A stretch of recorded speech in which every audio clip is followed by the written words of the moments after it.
క్రిందటి ఎన్నికల్లో one of the కీలకమైనటువంటి వ్యక్తి శివాజీ, సినిమా యాక్టర్ శివాజీ.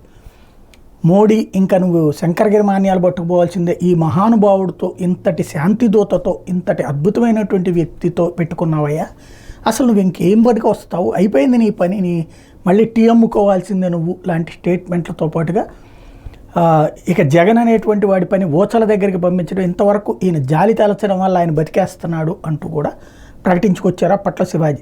ఇప్పుడు ఆ శివాజీ ఈ దఫా ఎన్నికల్లో అయితే పెద్దగా ఇంపాక్ట్ అంటే ఇన్వాల్వ్ కాలేదు. మళ్ళీ తాజాగా మాత్రం మాట్లాడారు. సమస్యలు ఉన్నా సరే పోలింగ్ రోజున ఇంట్లో కూర్చోకుండా దయచేసి ఓటు వేయడానికి తరలి రావాలని పిలుపునిచ్చారు. ఇది బాధ్యతాయుతమైన పిలుపు. పిఠాపురంలో జనసేనాని పవన్ కళ్యాణ్ భారీ మెజార్టీతో గెలవడం ఖాయమని జోస్యం చెప్పారు. పవన్ కళ్యాణ్కి ప్రజాసేవ చేయడం మాత్రమే తెలుసని, సినిమాకు 100 కోట్ల పారితోషికం తీసుకునే పవన్ డబ్బుల కోసం రాజకీయాలకు రాలేదని స్పష్టం చేశారు. రాష్ట్రాన్ని ఎవరు దోచుకున్నారో ఎవరు దాచుకున్నారో ప్రజలకు తెలుసన్నారు. బాబు పరిపాలన ఎలా ఉంటుందో రాష్ట్ర ప్రజలకు తెలుసన్నారు. జగన్ పాలన ఏ విధంగా గడిచిందో చెప్పవలసిన అవసరం లేదని ప్రజలు ఆలోచించి ఓట్లు వేయాలని కోరారు. ఉద్యోగులు డబ్బులు తీసుకుని ఓట్లేయడం మంచిది కాదని శివాజీ హితవు చెప్పారు.